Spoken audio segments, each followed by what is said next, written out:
नमस्कार दोस्तों, मेरे चैनल में एक बार फिर से आप लोगों का स्वागत है। दोस्तों, मैंने पिछली वीडियो में आप लोगों को बताया था बाजीराव मराठे साहब के बारे में। ये जो मेरा सीरीज चल रही है पेशवाओं के उत्थान और पतन, इसी के अंतर्गत मैंने जो है बाजीराव की कुछ महत्वपूर्ण जानकारियाँ आप तक साझा की थी। आज उसी क्रम को जारी रखते हुए मैं बाजीराव पार्ट 2 अपना आप लोगों के लिए लेकर आया हूँ। इसको आप अंत तक देखना, इसमें बहुत सारी आपको जानकारियाँ मिलेंगी जो बहुत ही महत्वपूर्ण हैं। इसमें मैं बताऊंगा कि बाजीराव का जो मस्तानी से संबंध था वो कैसा था और बाजीराव के अन्य कार्य क्या थे। तो चलिए मैं स्टार्ट करता हूँ। देखो दोस्तों, अपनी पिछली वीडियो में जो बाजीराव जी से संबंधित थी उसमें मैंने बताया था कि बाजीराव जी ने किस प्रकार जो है पुर्तगालियों से 1739 में बासिन का जो द्वीप था वो छीन लिया था। यानी वो पुर्तगालियों को किस तरीके से उसने हरा दिया था और बाजीराव मराठा शक्ति की नींव जो दृढ़ करने के पूरे इच्छुक थे, किस तरीके से उन्होंने इस कार्य में सफलता हासिल की। और उसके बाद बाजीराव महान की जो मृत्यु हो गई वो 1740 में हो गई थी। दोस्तों, आज अपनी इस वीडियो में मैं आपको बताने जा रहा हूँ कि बाजीराव जी का जो संबंध था मस्तानी से कैसा था और उनकी कुछ और महत्वपूर्ण जानकारियाँ।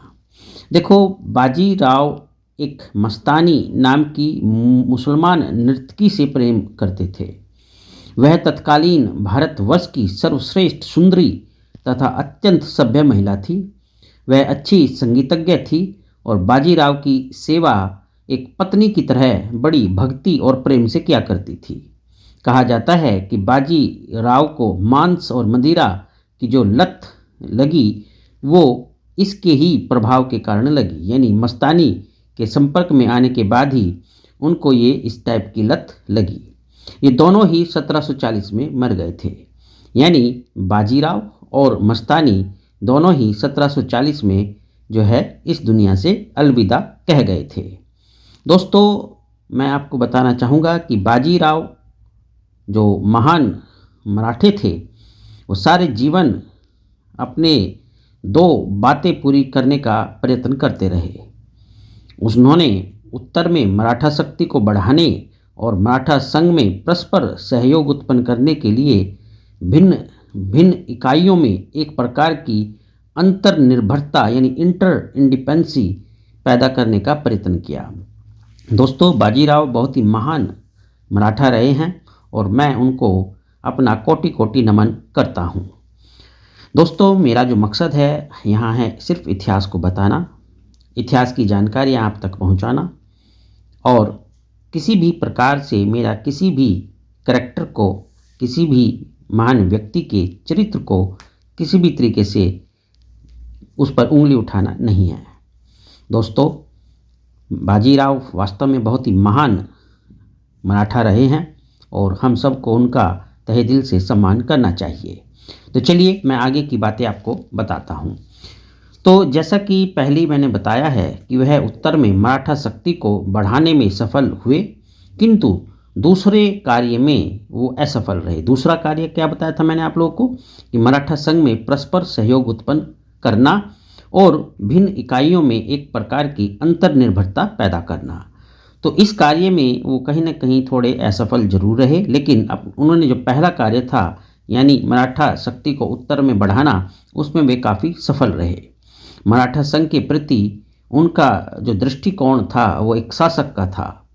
उनका लक्ष्य था कि सारा मराठा संघ पेशवाओं के इशारों पर चले, उनके आंतरिक और बाहरी मामलों की वह देखभाल और नियंत्रण करे और वे युद्ध और संधि उनकी इच्छा के बिना ना करे।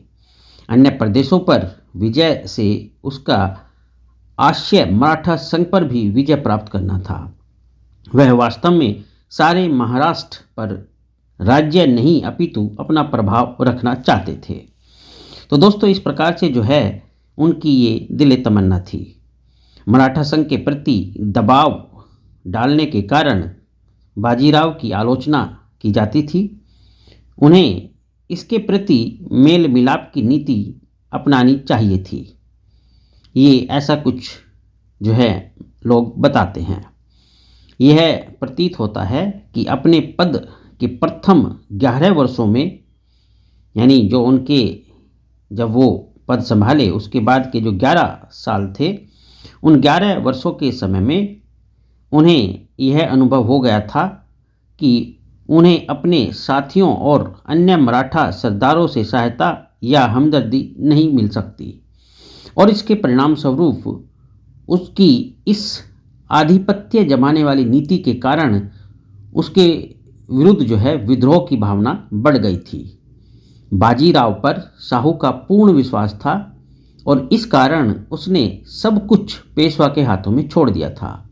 बाजीराव अपनी मनचाही करता था और इसके परिणाम स्वरूप छत्रपति की शक्ति का क्रमशः नाश होता गया। इस पेशवा ने पूना को अपनी शक्ति का केंद्र बनाने का निर्णय किया और 1730 में वहाँ एक दुर्ग बनाना शुरू किया गया, जिस पर बाद में बड़ी दृढ़ मोर्चाबंदी भी की गई थी। तो दोस्तों, बाजीराव जी ने इस प्रकार से जो है अपनी शक्ति को आगे बढ़ाना जो है जारी रखा।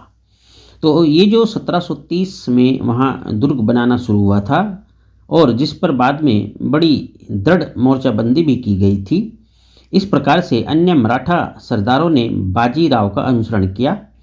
प्रतिनिधि ने करहाद में, सचिव ने भौर में, सेनापति ने तेलगांव में और भोंसला ने नागपुर में अपने अपने शक्ति केंद्र स्थापित कर लिए। और इस प्रकार से दोस्तों प्रत्येक अपने को छत्रपति और पेशवा से स्वतंत्र समझता था। इस भावना से छत्रपति की अवहेलना की भावना बढ़ती गई।